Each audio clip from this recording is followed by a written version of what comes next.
Spitting on the mic till I'm filthy rich. Got that scratch if you got that itch. You tryna come through to catch my flu, hush. Let's go!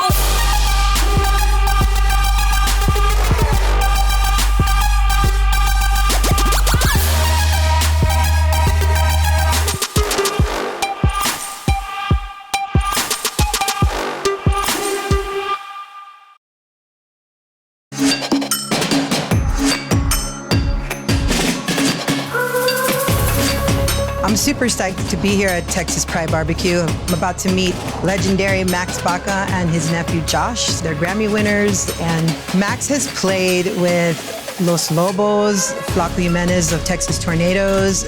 I'm excited to learn his story and how he incorporates roots. Max, Josh, Los Texmaniacs, legends. Tell me about Los Texmaniacs. Well, we're what you call a Tex-Mex conjunto. Started the Los Texmaniacs 1997. Prior to that, I played about 10 years with the Texas Tornadoes.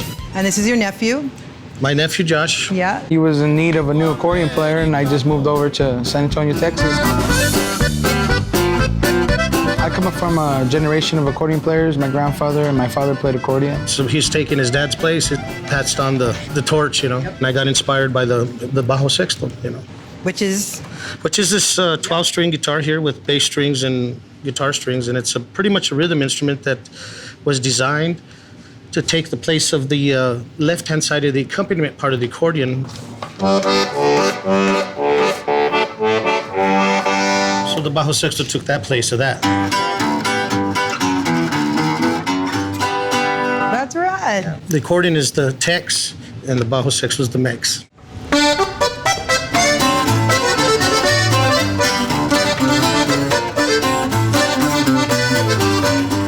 This music's part of our culture, you know. It's you know, back in the days when the migrant farm workers, you know, we were working the fields and working for a living. This was our means of entertainment, just these two instruments. You know. Por primera vez yo me enamoré bajo de la luna. Back then there was they didn't have PA systems or anything like that. It was just so you had to play loud and strike it hard. We stick more to the traditional side of things and keep it as authentic as we possibly can, but also throwing in, you know, a little blues lick, a little rock and roll lick, a little country twang or something into a conjunto song. It's an honor to speak to you both. So with that, salud. Salud. Yeah. Cheers.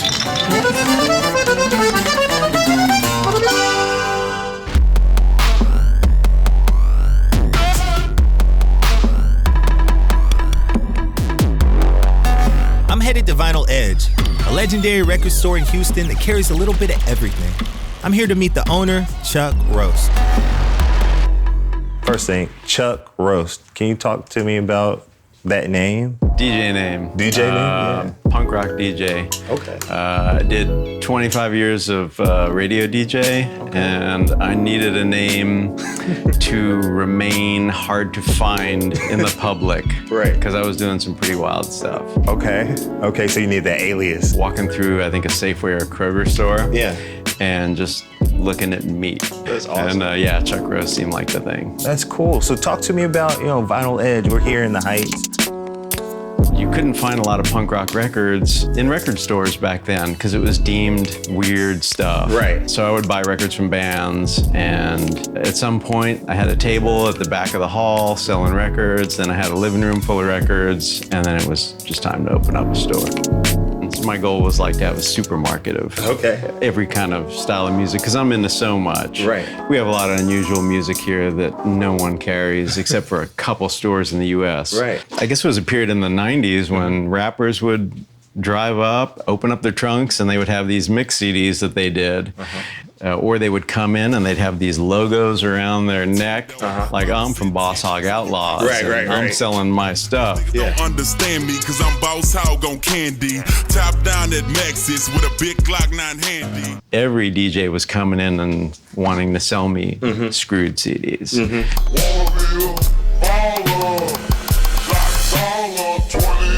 There would be like a version of a CD And then you also had the screwed version of the CD.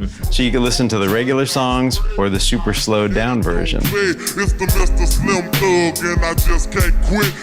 had this stuff that was slowed down to the point of it just being almost unintelligible. Also because it's slowed down, that same amount of music won't fit on a CD, so they had to chop it up. Hence the chopped and the screwed thing. That stuff was just moving like crazy. Everybody wanted the latest stuff, and that's what moved at that point in time. But you know, maybe a few years later, things changed, and you just have to keep evolving. Right.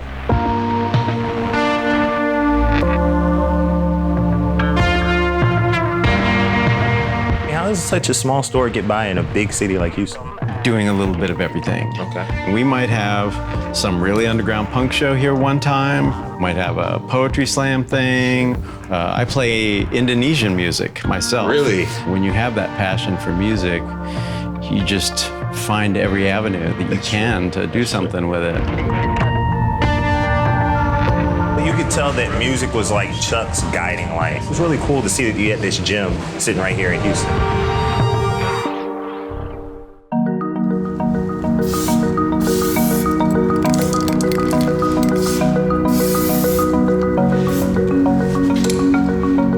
The artist I'm visiting with today, his name is Joey Martinez, born here in Lubbock, and he used to get arrested for his graffiti art, but now the city commissions him and pays him to do it. I gotta tell you, I had no idea this was in Lubbock. I didn't know the scene was in Lubbock, and I'm ecstatic about it. So tell me about what we're doing here. We're just gonna create a pair of Buddy Holly glasses, and Perfect. We're just, a simple little outline, and I'm gonna have you fill in. Cool. We're not gonna get arrested for this. This is totally legal. Inside your doors, studio. Yes.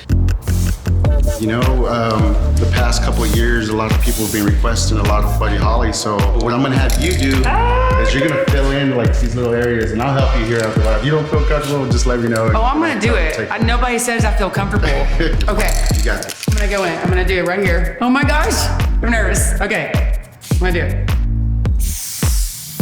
Don't be shy. Okay, I'm not, I'm going for it. This is not as easy as it looks. I promise you're doing great.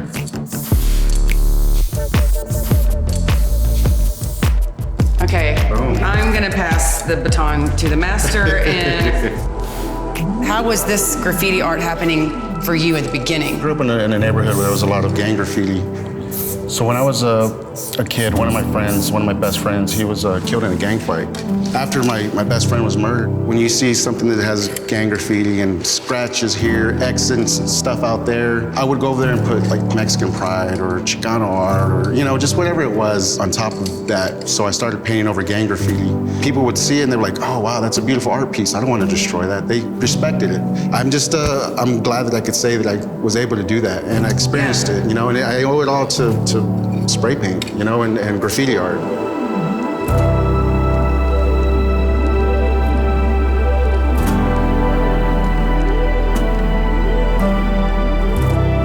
As a musician, I do an invisible art, and you've got the opposite thing going on. So I can hear Buddy Holly's influence in Texas music.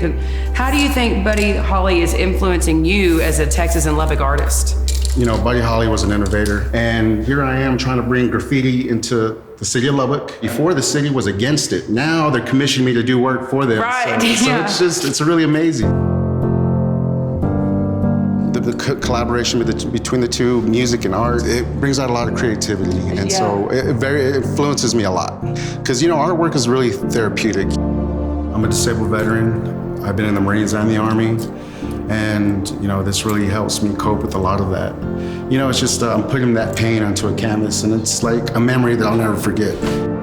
I used to think that graffiti was negative and you would get arrested for it. And I love meeting Joey and hear how it's therapeutic and it's actually changing a city, and that's amazing. All right, there it is. Right there, done before our eyes. You're making Lubbock proud. Again. Done. Perfect.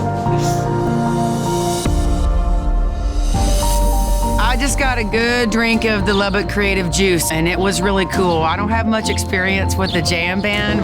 Ready, guitar man? all of this history is just tucked inconspicuously in this little neighborhood. Is that Lil Wayne's blunt? These are some of the leftovers from the visit from Lil Wayne, indeed. Yeah. I feel it's important for us to get out there. We are as much part of this country as anybody else, you know? Hearing Alvaro reaffirmed that we are on the right path and we just need to keep going.